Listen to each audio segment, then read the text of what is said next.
देश के नेतृत्व के मामले में प्रधानमंत्री नरेंद्र मोदी ने बनाया कीर्तिमान। पूर्व पीएम जवाहरलाल नेहरू के 4,398 दिनों के दशकों पुराने रिकॉर्ड को पीछे छोड़ा। केंद्रीय कोयला राज्य मंत्री ने घाटशिला में HCL केंदाडी खदान का पुनः संचालन किया शुरू। मुसाबनी कंसेंट्रेटर प्लांट के विस्तारीकरण परियोजना का शिलान्यास। राज्य में SIR की प्रक्रिया जारी। राजनीतिक दलों ने अब तक 59,340 BLA 2 के किए नियुक्ति। CEO का बाकी केंद्रों पर नियुक्ति पर जोर।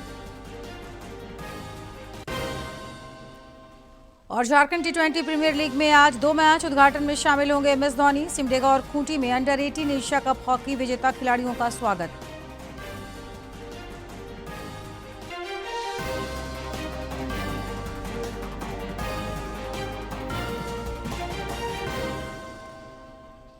नमस्कार, खबरें झारखंड में आपका स्वागत है। मैं हूं जयलक्ष्मी और अब समाचार विस्तार से।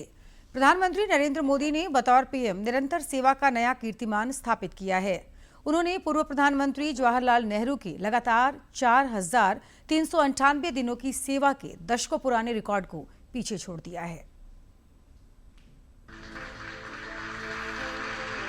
10 जून 2026 भारतीय लोकतंत्र के इतिहास में ये तारीख नए अध्याय के तौर पर दर्ज हो गई है। स्वतंत्र भारत में जन्मे देश के पहले प्रधानमंत्री नरेंद्र मोदी ने लगातार 4,399 दिनों तक मां भारती की सेवा कर नया इतिहास रच दिया है। उन्होंने देश के प्रथम प्रधानमंत्री पंडित जवाहरलाल नेहरू के 4,398 दिनों के लगातार सेवा काल के रिकॉर्ड को पीछे छोड़ दिया है। इस ऐतिहासिक शिखर तक पहुंचने का उनका ये सफर तब शुरू हुआ जब साल 2014 के आम चुनाव में एक अभूतपूर्व और शानदार जीत के साथ 26 मई 2014 को उन्होंने पहली बार देश के प्रधानमंत्री पद की शपथ ली। समय बदला, चुनौतियां आईं, लेकिन पीएम मोदी के प्रति जनता का ये अटूट विश्वास साल दर साल गहरा होता गया, जिसने पहले 2019 और फिर 2024 के आम चुनाव में लगातार जीत की ऐतिहासिक हैट्रिक लगाकर भारतीय राजनीति के इतिहास में एक स्वर्णिम अध्याय जोड़ दिया। इन 4,399 दिनों में उन्होंने राष्ट्र प्रथम के संकल्प के साथ सबका विकास और सबका विश्वास की भावना के साथ जन कल्याण में कोई कोर कसर नहीं छोड़ी। समाज के अंतिम पायदान पर बैठे व्यक्ति तक जन कल्याण योजनाओं का लाभ पहुंचाने का उनका अथक प्रयास अनवरत जारी है। वैसे उनका ये प्रयास तब से जारी है जब 2001 में उन्होंने गुजरात के मुख्यमंत्री के रूप में राज्य की कमान संभाली थी। फिर उन्होंने सुशासन और विकास की जो नई परिभाषा लिखी, उसे गुजरात मॉडल के तौर पर जाना गया, जिसने न केवल उद्योगों को आकर्षित किया बल्कि बुनियादी ढांचे और कृषि में भी क्रांतिकारी बदलाव किए। मुख्यमंत्री रहते हुए नरेंद्र मोदी ने गवर्नेंस में टेक्नोलॉजी और डिजिटलाइजेशन पर सबसे ज्यादा जोर दिया, चाहे वो स्वागत कार्यक्रम के जरिए ऑनलाइन जन सुनवाई हो या प्रशासनिक कार्यों में पारदर्शिता। तकनीक को जन जन तक पहुंचाने की इसी दूरदर्शी सोच ने आगे चलकर डिजिटल इंडिया की मजबूत नींव रखी और गुजरात विकास का यही सफल मॉडल उनकी राष्ट्रीय लोकप्रियता का आधार बना। 2014 में 3 दशक बाद केंद्र में प्रधानमंत्री मोदी के नेतृत्व में पहली बार पूर्ण बहुमत की सरकार बनी।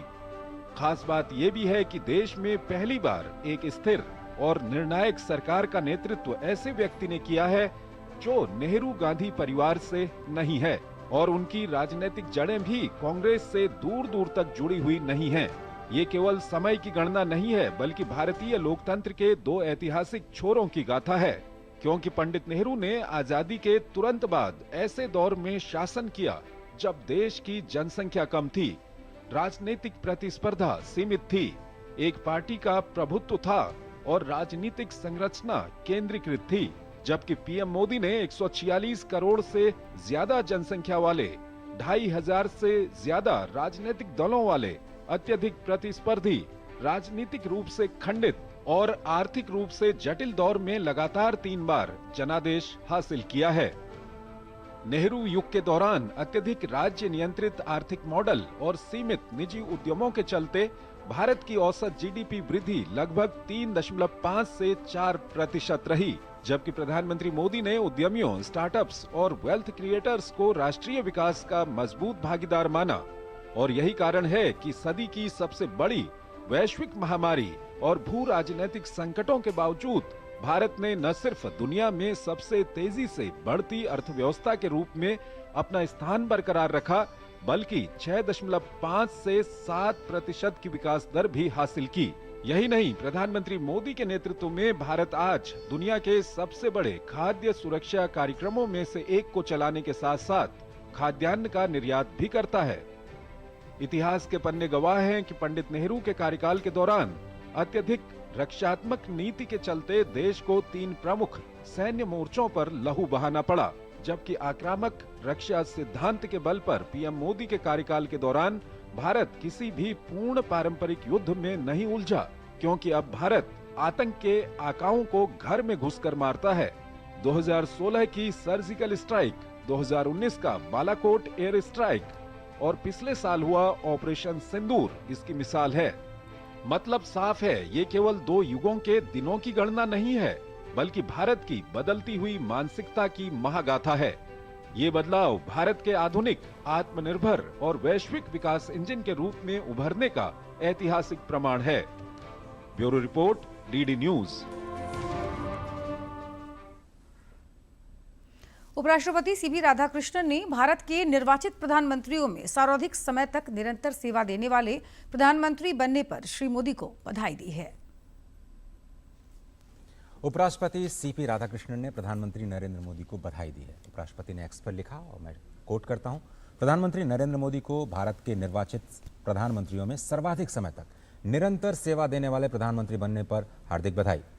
यह ऐतिहासिक उपलब्धि केवल लंबे कार्यकाल का प्रतीक नहीं है, बल्कि हमारी राष्ट्रीय यात्रा में एक परिवर्तनकारी युग का प्रतिबिंब है। उनके दूरदर्शी नेतृत्व में भारत ने प्रत्येक क्षेत्र में उल्लेखनीय प्रगति देखी, चाहे वो आर्थिक विकास और आधारभूत संरचना का विस्तार हो, सामाजिक सशक्तिकरण और तकनीकी उन्नति हो, या फिर वैश्विक स्तर पर भारत की बढ़ती प्रतिष्ठा तथा हमारी सभ्यतागत चेतना का पुनर्जागरण। इतिहास अब्राहम लिंकन को मानव गरिमा को आगे बढ़ाने और दास प्रथा के अंत के लिए याद करता है।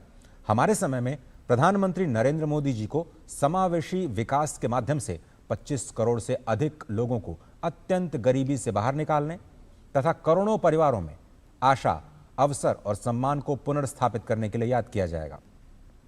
भारत की समृद्ध विरासत का उत्सव मनाकर, गुमनाम नायकों का सम्मान कर, सांस्कृतिक परंपराओं को संरक्षित कर, औपनिवेशिक मानसिकता से मुक्ति दिलाकर और हमारी सभ्यतागत पहचान पर गर्व को सुदृढ़ कर देशवासियों में उन्होंने एक महत्वपूर्ण आत्मविश्वास जागृत किया है। महान तमिल संत कनियन पुंगुद्रनार के अमर वचनों यादुम उरे यावरुम केलिर, यानी कि हर स्थान हमारा अपना है, सभी लोग हमारे परिजन हैं, का संयुक्त राष्ट्र में उनके द्वारा किया गया उद्घोष विश्व के समक्ष भारत की वसुधैव कुटुंबकम की सभ्यतागत भावना और सार्वभौमिक बंधुत्व और मानव एकता के उनके शाश्वत संदेश की प्रभावशाली पुनर्पुष्टि थी।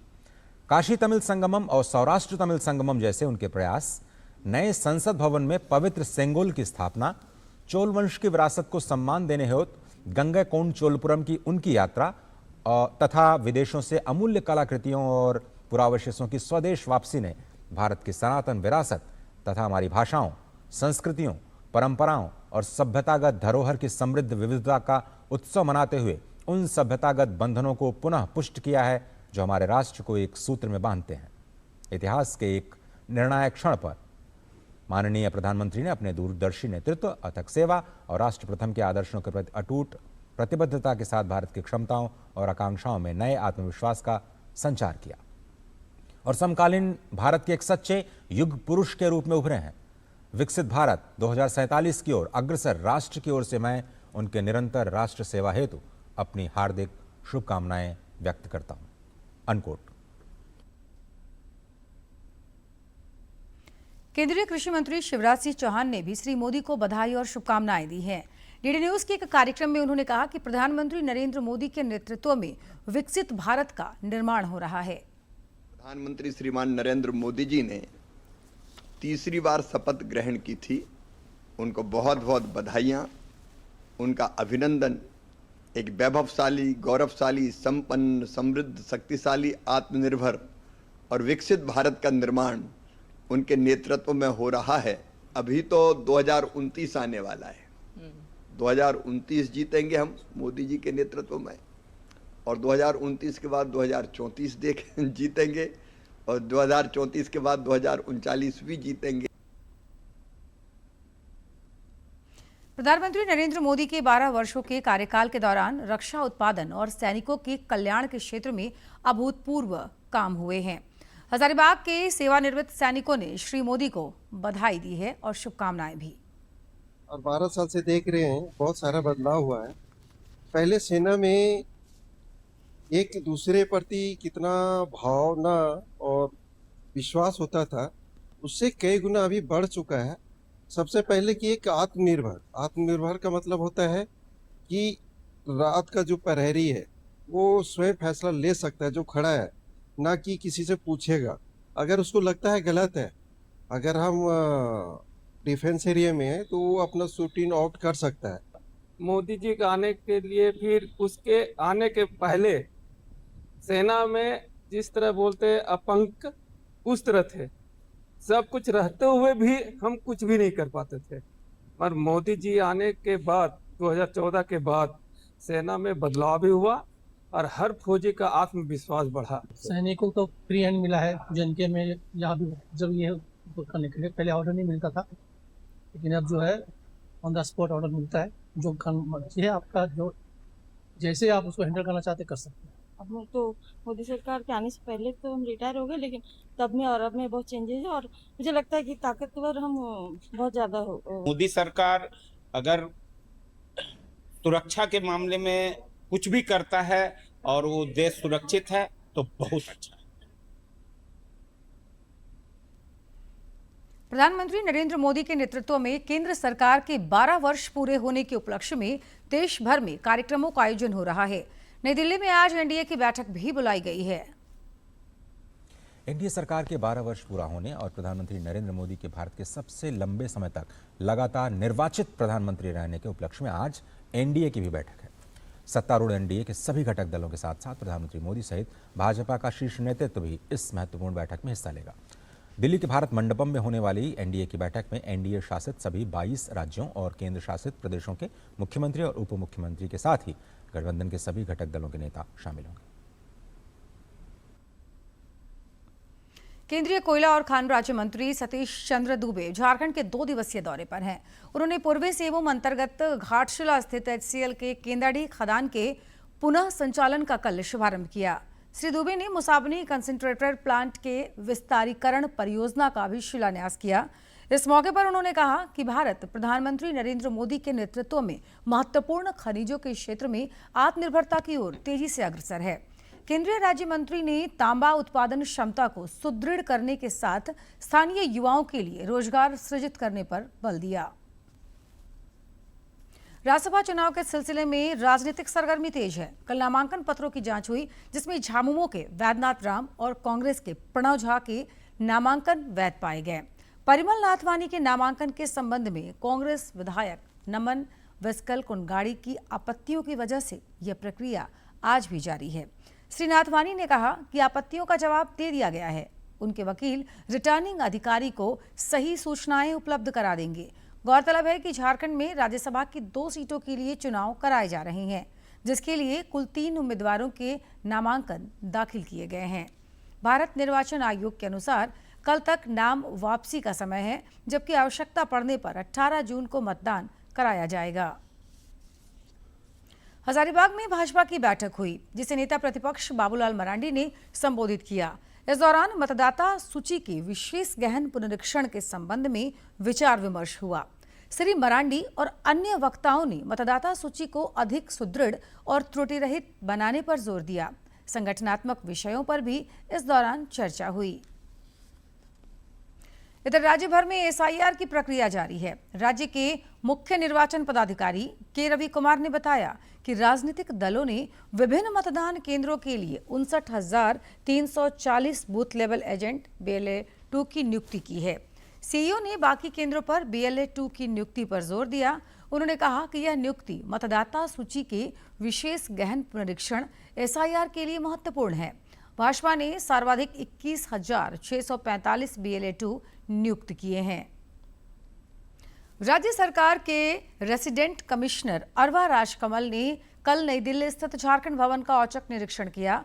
इस दौरान उन्होंने व्यवस्थाओं और सेवाओं की विस्तृत समीक्षा कर जरूरी निर्देश दिए। कमिश्नर ने बेहतर प्रबंधन और आतिथ्य पर जोर दिया। निरीक्षण के दौरान कुछ सीसीटीवी बंद पाए गए, उन्होंने उसे तत्काल दुरुस्त करने के निर्देश दिए। प्रधानमंत्री नरेंद्र मोदी के नेतृत्व में देश तेजी से बदल रहा है। 2014 से लेकर अब तक भारत ने हर क्षेत्र में लंबी और ऊंची छलांग लगाई है। आर्थिक ढांचा भी इस अवधि में मजबूत हुआ है और देश आत्मनिर्भर बनने की ओर अग्रसर है। 2014 जब देश में नीतिगत पंगुता यानी पॉलिसी पैरालिसिस का दौर था, अर्थव्यवस्था सुस्त थी, बुनियादी ढांचा कछुए की रफ्तार से रेंग रहा था और देश का आम नागरिक व्यवस्था से निराश हो चुका था। ठीक उसी दौर में देश की कमान संभाली प्रधानमंत्री नरेंद्र मोदी ने। उनके सशक्त और दूरदर्शी नेतृत्व ने इस हताशा को आत्मनिर्भरता के संकल्प में बदल दिया। उन्होंने देश को सिर्फ नीतियां नहीं दी, बल्कि गतिशक्ति और डिजिटल इंडिया जैसी योजनाओं से काम करने का एक ऐसा नया स्केल और स्पीड दिया जिसने भारत की आर्थिक और ढांचागत तस्वीर को हमेशा हमेशा के लिए बदल दिया। विरासत में मिली चुनौतियों को पीछे छोड़ते हुए इन 12 वर्षों में मोदी सरकार ने भारतीय इतिहास का सबसे बड़ा आमूलचूल परिवर्तन कर दिखाया है। एक ऐसा परिवर्तन जिसने जमीन से लेकर आसमान तक देश के कोने कोने में विकास की नई इबारत लिख दी।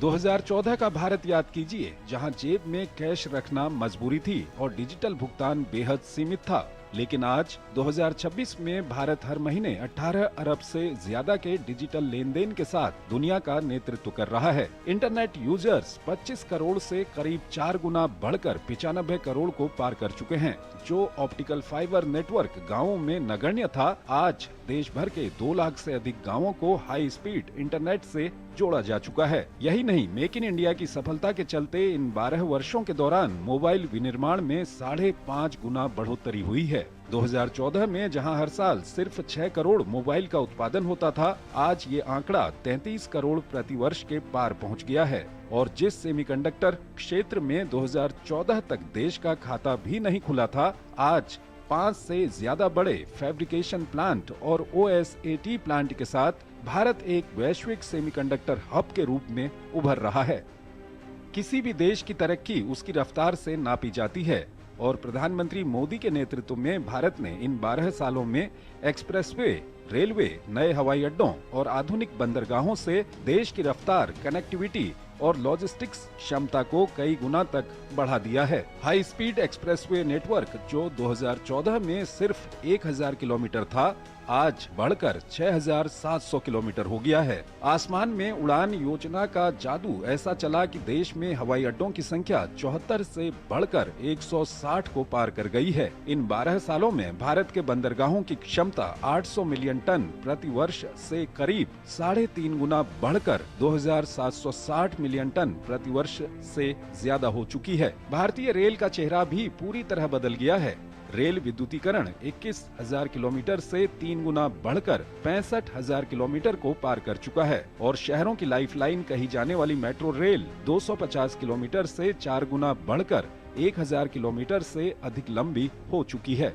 पीएम मोदी के 12 वर्षों के कार्यकाल के दौरान रक्षा क्षेत्र ने भी भारत की सामरिक और रणनीतिक ताकत का लोहा पूरी दुनिया में मनवाया है। साल 2014 में जो भारत सिर्फ 700 करोड़ रुपए का रक्षा निर्यात करता था, आज 2026 में वो 33 गुना की जबरदस्त छलांग लगाकर 23,000 करोड़ रुपए से अधिक का सैन्य साजो सामान दुनिया को बेच रहा है। मतलब भारत अब रक्षा क्षेत्र में सिर्फ खरीदार नहीं, बल्कि बड़ा निर्यातक भी बन चुका है। मोदी सरकार के शासन मॉडल की सबसे बड़ी ताकत रही है अंतिम छोर पर खड़े व्यक्ति का कल्याण।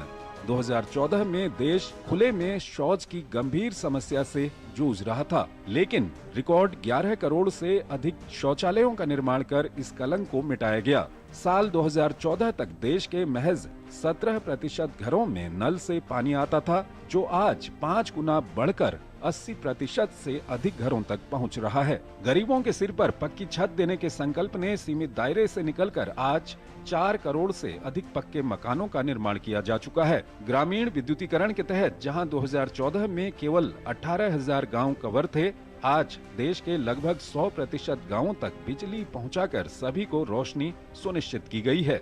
देश में एलपीजी कवरेज जो 2014 में सिर्फ 55% था, आज बढ़कर लगभग 100% हो गया। प्रधानमंत्री उज्ज्वला योजना के क्रांतिकारी कदम से देश की करोड़ों महिलाओं को चूल्हे के धुएं और बीमारियों से मुक्ति मिली। देश का गैस पाइपलाइन नेटवर्क भी 15,000 किलोमीटर से बढ़कर 26,000 किलोमीटर हो गया है। इन 12 वर्षों के दौरान शहरों में प्रदूषण कम करने के लिए सीएनजी स्टेशनों की संख्या में 11 गुना की बढ़ोतरी हुई है और इनकी संख्या 738 से बढ़कर आज 8,600 से अधिक हो गई है। पाइप से रसोई गैस यानी पीएनजी कनेक्शन भी 25 लाख से करीब 6.5 गुना बढ़कर 1 करोड़ 60 लाख के आंकड़े को पार कर गए हैं। इन 12 सालों के दौरान भारत ने अपनी ऊर्जा जरूरतों को न सिर्फ बढ़ाया है, बल्कि उसे पर्यावरण के लिए अनुकूल भी बनाया है। 2014 में देश की कुल बिजली क्षमता 249 गीगावाट थी, जो आज बढ़कर 520 गीगावाट से ज्यादा हो गई है। ट्रांसमिशन नेटवर्क भी 2,90,000 सर्किट किलोमीटर से बढ़कर 5 लाख सर्किट किलोमीटर से ज्यादा हो चुका है। लेकिन असली चमत्कार हुआ सौर ऊर्जा में, जो 2.6 गीगावाट से 42 गुना बढ़कर 110 गीगावाट के विशाल आंकड़े को छू चुकी है। कुल नवीकरणीय ऊर्जा क्षमता में भी 4 गुना की बढ़ोतरी हुई है। कोयला उत्पादन भी 565 मिलियन टन से बढ़कर 1 अरब टन हो गया है। इन 12 वर्षों में पर्यावरण बचाने के लिए पेट्रोल में इथेनॉल ब्लेंडिंग को 1.5% से 13 गुना बढ़ाकर 20% किया गया है और इलेक्ट्रिक गाड़ियों के लिए देश भर में 25,000 से ज्यादा ईवी चार्जिंग स्टेशनों का नया तंत्र खड़ा किया गया, जो 2014 में बेहद कम थे। इन 12 वर्षों के आंकड़े साफ दर्शाते हैं कि देश के बुनियादी ढांचे का कायाकल्प हो चुका है। डिजिटल इंडिया से लेकर स्वच्छ भारत तक और सेमीकंडक्टर मिशन से लेकर रिकॉर्ड तोड़ रक्षा निर्यात तक हर आंकड़े में मोदी सरकार की मजबूत इच्छा शक्ति और सशक्त भारत, आत्मनिर्भर भारत की दूरदर्शिता साफ झलकती है। इस अभूतपूर्व विकास ने न केवल नागरिकों के जीवन स्तर को सुधारा है, बल्कि वैश्विक अर्थव्यवस्था में भी भारत के कद को नई ऊंचाइयों पर पहुंचा दिया है। Bureau report, DD news. केंद्रीय कोयला और खान राज्य मंत्री सतीश चंद्र दुबे ने प्रधानमंत्री नरेंद्र मोदी के नेतृत्व में केंद्र सरकार के 12 वर्षों की उपलब्धियां साझा की हैं। उन्होंने कल जमशेदपुर में विकसित भारत सम्मेलन को संबोधित किया। इस दौरान श्री दुबे ने कहा कि पिछले 12 वर्षों में देश ने सेवा, सुशासन और अंत्योदय के मूल मंत्र पर चलते हुए विकास की नई इबारत लिखी। ढांचागत संरचना के विकास के साथ ही जन कल्याण के कार्यों को भी नया आयाम मिला। झारखंड के विकास पर भी केंद्र सरकार का ध्यान है। पूरे देश की जनता आदरणीय मोदी जी पर विश्वास किया, भारतीय जनता पार्टी पर विश्वास किया, तो 30 साल के बाद संपूर्ण बहुमत की सरकार बनी थी 2014 में, याद होगा आपको। और मोदी जी ने संकल्प कर लिया था कि भ्रष्टाचार को उखाड़ फेंकना है। हमारे विद्युत बरन महतो जी ने बोला कि पूर्व के प्रधानमंत्री राजा का बेटा सोना का चम्मच लेके जो पैदा हुआ, वही व्यक्ति सदन में खड़ा होकर कहता था कि अगर हम 1 रुपया भेजते हैं तो 85 पैसे रास्ते में रह जाता है, 15 पैसा ही गरीबों के पास जाता है। और मोदी जी ने संकल्प लिया था कि इस भ्रष्टाचार को समाप्त करना है, तो सबसे पहला योजना उन्होंने बनाया जनधन खाता योजना।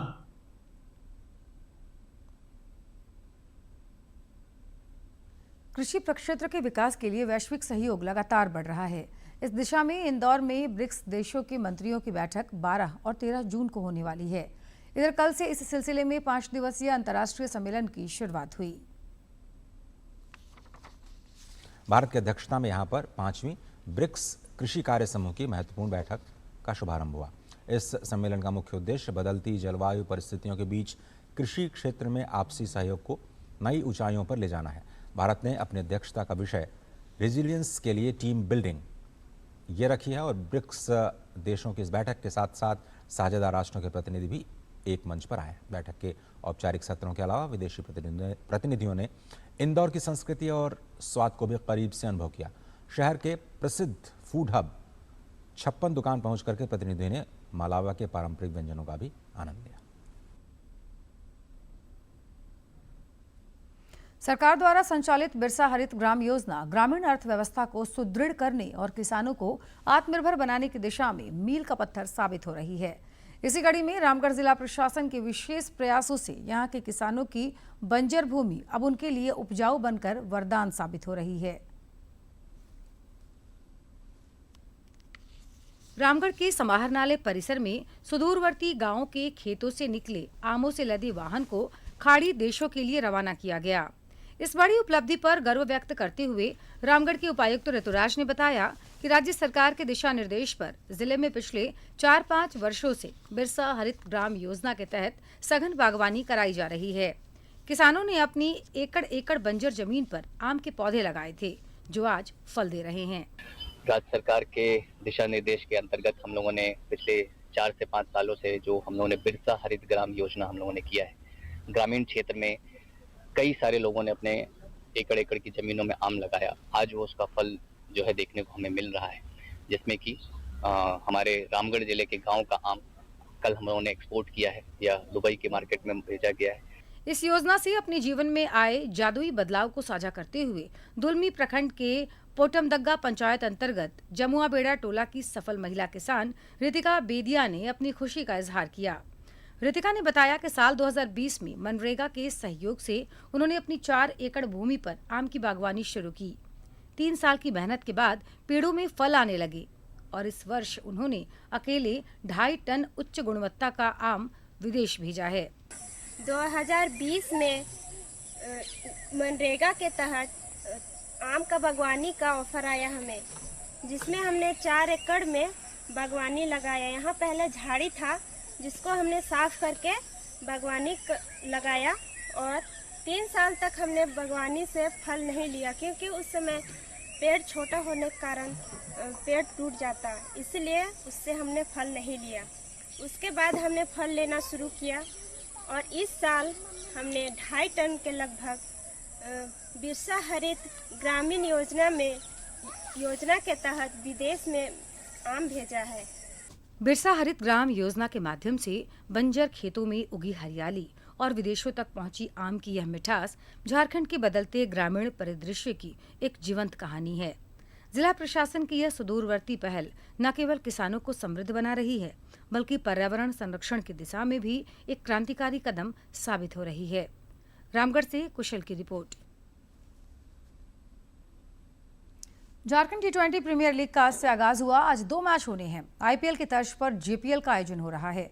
रांची के जेएससीए स्टेडियम में जेपीएल के तहत 14 दिन में 27 मैच खेले जाएंगे। इस दौरान 6 फ्रेंचाइजी टीमों के बीच श्रेष्ठता की जंग होगी।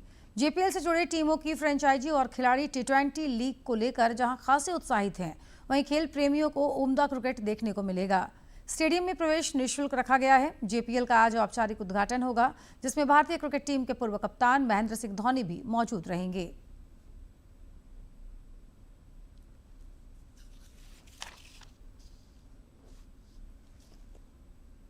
और खबरों के अंत में एक नजर मुख्य समाचार पर।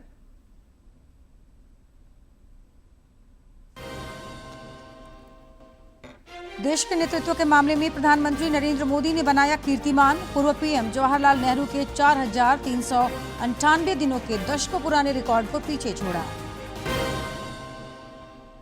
केंद्रीय कोयला राज्य मंत्री ने घाटशिला में HCL केंदाडी खदान का पुनः संचालन किया शुरू।